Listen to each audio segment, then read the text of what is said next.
El Niño ప్రభావంతో వర్షాలు మందగించడంతో వ్యవసాయ రంగంపై తీవ్ర ప్రభావం చూపిస్తోంది. ఈ నేపథ్యంలో ఉమ్మడి ఖమ్మం జిల్లాలో సీతారామ ప్రాజెక్టు నుంచి గోదావరి నీటిని కృష్ణా డెల్టాకు అనుసంధానం చేస్తూ నీటిని ఎత్తిపోస్తున్నారు. గడిచిన వారం 10 రోజులుగా రాజీవ్ లింక్ కెనాల్ ద్వారా సాగర్ ప్రధాన కాలువలోకి గోదావరి నీటిని ఎత్తిపోస్తున్నారు. అక్కడి నుంచి రివర్స్ ప్రక్రియతో వి వెంకటాయపాలెం డీప్ కట్కు నీటిని తరలించారు.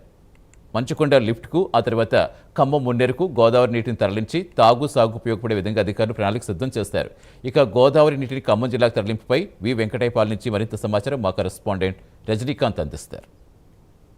ఎల్నినో ప్రభావం కాస్త ఖమ్మం జిల్లాలో పూర్తిగా ఉందని చెప్పవచ్చు. ఖమ్మం జిల్లాతో పాటు దేశవ్యాప్తంగా కూడా ఉంది. ఇటు కృష్ణా జలాలు పూర్తిగా రాకపోవడంతో కృష్ణా జలాలు వచ్చి గోదావరి కృష్ణా జలాలు కొంత పాలేరు రావాలి. పాలేరు నుంచి వైరా నుంచి సత్తుపల్లి లంకాసాగర్కి వెళ్ళాలి. కానీ ఖమ్మం జిల్లాలో పూర్తిగా ఈ సంవత్సరం పంటలు పండే పరిస్థితి లేదు. ఎల్నినో ప్రభావం కారణంగా ఒక పక్క గోదావరి నీళ్లను కూడా ఒడిసిపట్టి ఇటు పూసుగూడెం బీజుగుత్తూరు ద్వారా లిఫ్ట్ కెనాల్ ద్వారా దాదాపు 116 కిలోమీటర్లు రాజీవ్ లింక్ కెనాల్ ద్వారా పంపింగ్ చేసి ఇక్కడికి తీసుకొచ్చి ఏనుకూరుకు తీసుకొస్తారు. ఏనుకూరు నుంచి సాగర్ మేజర్ కాలువ ద్వారా మాత్రానికి ఈ వైరా రిజర్వాయర్ను కూడా దాదాపు 8వ తేదీన పూసుగూడెం పంప్ హౌస్ నుంచి లిఫ్ట్ చేసి దాదాపు ఈ నెల 10వ తేదీకి అక్కడికి జరిగి వైరాకు వచ్చిన వైరా నుంచి వైరా రిజర్వాయర్కు పగడేరు కాలువ ద్వారా దాదాపు ఎస్కేప్ కెనాల్ ద్వారా దాదాపు కిందికి వైరా రిజర్వాయర్ని నింపే ప్రయత్నం చేస్తున్నారు. ప్రస్తుతం మనం చూస్తున్నది వెంకటాపురం డీప్ కట్టు వద్ద గోదావరి జిల్లాలను ఇటు వెంకటాపురం డీప్ కట్టు, దాంతోపాటు ఇటు ఖమ్మం అర్బన్ మండలంలోని నీటిని పంపింగ్ చేసి చెరువులు కుంటలను కూడా నింపి ఈ సంవత్సరం తాగునీటికి ఈ తాగునీటి అవసరాలకు నింపేందుకు మాత్రానికి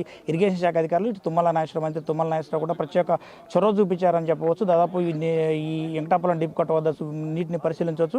దాదాపు 116 కిలోమీటర్లు అంటే అక్కడ రాజీవ్ లింక్ కెనాల్ ద్వారా వస్తుంది. అక్కడి నుంచి సాగర్ లింక్ 40 కిలోమీటర్లు మాత్రమే ఎదురు తీసుకొచ్చి నీటిని మొత్తం తీసుకొచ్చి ఇటు వైరా రిజర్వాయర్లో కొన్ని నింపారు. దాంతోపాటు ఇక్కడ నుంచి ఖమ్మం అర్బన్ మండలంలో కూడా 4-5 మేజర్లకు కూడా నీటిని అందిస్తున్న పరిస్థితి ఉంది. ప్రస్తుతం మనకు ఇదే అంశాలకు మనతో మాట్లాడేందుకు ఇరిగేషన్ శాఖ సిఈ వెంకటేశ్వరరావు ఉన్నారు. వారిని అడిగి తెలుసుకున్నారు. సార్ చెప్పండి, గోదావరి నీటి కృష్ణా బేసిన్లో నీరు రాకపోవడంతో ఇటు గోదావరి నీటిని కూడా ఇటు నుంచి ఖమ్మం జిల్లా ఇటు వైరా రిజర్వాయర్, ఇటు లంకపల్లి, దాంతోపాటు ఖమ్మం మేజర్, దాంతోపాటు వెంకటాపురం మేజర్కు ఇటు నుంచి మరో పక్క కొన్ని ఎత్తిపోతల పథకాలకు కూడా నీరుని తరలిస్తున్నారు. దీనికి ఎంత వ్యయం అవుతుంది? దీని పరిస్థితి లేదు. పవర్ ఖర్చు చాలా ఎక్కువ అవుతుందండి. చాలా కాస్ట్లీ వాటర్ ఇది. మినరల్ వాటర్ బాటిల్ 20 రూపాయలకు కొనుక్కున్నట్టే. సో ఇంత కాస్ట్లీ వాటర్ని మనం పంపింగ్ చేసి గోదావరి నుంచి 116 కిలోమీటర్లు ప్రయాణించి ఏనుకూరుకు వస్తున్నాయి. అక్కడ మన ఎన్ఎస్పి కాలంలోకి వస్తాయి. ఎన్ఎస్పి కెనాల్ నుంచి 40 కిలోమీటర్లు రివర్స్ ఫ్లోలో తీసుకొచ్చేసి మనం ఇక్కడ తీసుకురావడం జరిగింది. మన జిల్లాలో ఇప్పటి వరకు మనం వైరా రిజర్వాయర్కి అలాగే లంకాసాగర్ రిజర్వాయర్కి కూడా ఇచ్చాము. అవకాశం ఉన్నంతవరకు కొన్ని చెరువులు కూడా తాగునీటి అవసరాల నిమిత్తం ఇవ్వాలనే ప్లానింగ్లో ఉన్నాం. ఈ రివర్స్ ఫ్లోలో ఇక్కడ దాకా మనం లెవెల్స్ చెప్తున్నాయి వస్తాయని, అసలు వస్తాయా రావా అని తొలి ప్రయత్నం చేసాము, సక్సెస్ అయ్యాం.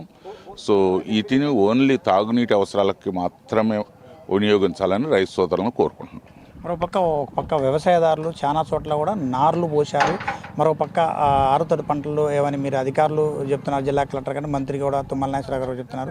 వ్యవసాయం చేయడానికి అనుకూలంగా ఉన్న ఏరియాలో 2 లక్షల ఎకరాల వరకు సాగు జరుగుతుంది. ఇటు వైరా రిజర్వాయర్ కావచ్చు, ఆ లంకాసాగర్, దాంతోపాటు ఖమ్మం మేజర్ సంబంధించిన ఈ వెంకటాపురం డీప్ కట్ వరకు కూడా 2 లక్షల ఎకరాలు కూడా సాగు వస్తుందని చెప్తున్నారు. ఆ సాధ్యమయ్యే అవకాశాలనే ఈ సంవత్సరం లేదండి. ఈ సంవత్సరం అంటే ఇక్కడ నుంచి టోటల్ మనకు 2.1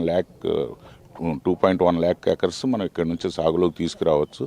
ఈ సంవత్సరం మనకి గోదావరిలోను కృష్ణాలోను కూడా నీటి లభ్యత చాలా తక్కువగా ఉంటుంది. వచ్చిన కొద్ది గొప్ప వరదని మనం పంపింగ్ చేసుకొని తాగునీటి అవసరాలకు మాత్రమే వినియోగించుకుంటాం. ఓ పక్క గోదావరి నుంచి లిఫ్ట్ చేస్తే ఎంత ఖర్చు వస్తుందో, రోజుకి ఎంత ఖర్చు వస్తుంది, ఎంత కరెంటు వినియోగం అవుతుంది? కోట్లలోనే ఖర్చు అవుతుందండి. కోట్లలోనే ఖర్చు అవుతుంది. చాలా కాస్ట్లీ వాటర్. సరే, ఓవరాల్గా చూడవచ్చు. దీనికి సంబంధించిన కూడా ఎల్నినో ప్రభావం ఈ ఒక్క సంవత్సరమే కాదు, మరో 3 సంవత్సరాల వరకు కూడా ఉంటుందంటూ తుమ్మల నాగేశ్వరరావు కూడా చెప్తున్న పరిస్థితి. దానికి అనుకూలంగానే ఇటు ఖమ్మం జిల్లా కావచ్చు, తెలంగాణ ప్రజలు కూడా దీనికి అనుకూలంగానే ఆరుతడి పంటలు, మామూలు పంటలు మాత్రమే వేరుశనగ కానీ, పిల్లి పెసర కానీ, పెసర పంటలు కానీ, కంది కానీ పంటలు కానీ, పప్పు దినుసుల పంటలు కానీ వేసుకోవాలని చెప్తున్నారు. ఎట్టి పరిస్థితుల్లో కూడా వరి ఎక్కువ వాటర్ వినియోగించే వరి కానీ, ఇటు మిరప పంటలు కానీ వేయొద్దని మాత్రం మంత్రి తుమ్మల నాగేశ్వరరావు కూడా చెప్తున్నారు. జిల్లా అధికారులు సమన్వయంతో ఖమ్మం జిల్లా కలెక్టర్ దివాకర్ కూడా ప్రత్యేకమైన చొరవతో దాదాపు Pusugudem pump house Sitarama project నుంచి పూసుగూడెం పంప్ హౌస్ నుంచి కూడా ఏకంగా 116 కిలోమీటర్లు ప్రయాణించి పంప్ హౌస్ ద్వారా తీసుకొచ్చి సాగర్ మేజర్కి తీసుకొచ్చారు. సాగర్ మేజర్కి తీసుకొచ్చి అక్కడి నుంచి కూడా ఎనికి రివర్స్ పంపింగ్ ద్వారా మాత్రం 18 కిలోమీటర్లు తీసుకొచ్చి వైరా రిజర్వాయర్ని కూడా నింపాం. ఆ తర్వాత సత్తుపల్లిలోని లంకాసాగర్ రిజర్వాయర్ లంకాసాగర్ మేజర్ని కూడా నింపుతున్నాం. దాంతోపాటు మరో కొత్త ప్రయోగం కూడా చేసాం. తాగునీటి అవసరాల కోసం అక్కడి నుంచి దాదాపు 10-15 మేజర్లు ఉన్నాయి. అక్కడి నుంచి కూడా వైరా నుంచి కూడా వెంకటాపాలెం డీప్ కట్ నుంచి కూడా మంచుకొండ లిఫ్ట్ వరకు తీసుకొస్తాం. మంచుకొండ లిఫ్ట్ నుంచి కూడా అవసరమైతే మంచుకొండ లిఫ్ట్లో తీసుకొచ్చి మంచుకొండ మేజర్ చెరువులో పోసిన తర్వాత అక్కడి నుంచి ఏకంగా మున్నేరు తరలించి మున్నేరు తీసుకొచ్చి ఖమ్మానికి మాత్రం నీటి దహార్తిని మాత్రం ప్రజల దహార్తిని తీర్చేందుకు మాత్రం తాము విశ్వ ప్రయత్నం కూడా చేస్తున్నట్టు మంత్రి తుమ్మల నాగేశ్వరరావు ఇటు ఇరిగేషన్ శాఖ అధికారులు కూడా చెప్తున్న పరిస్థితి.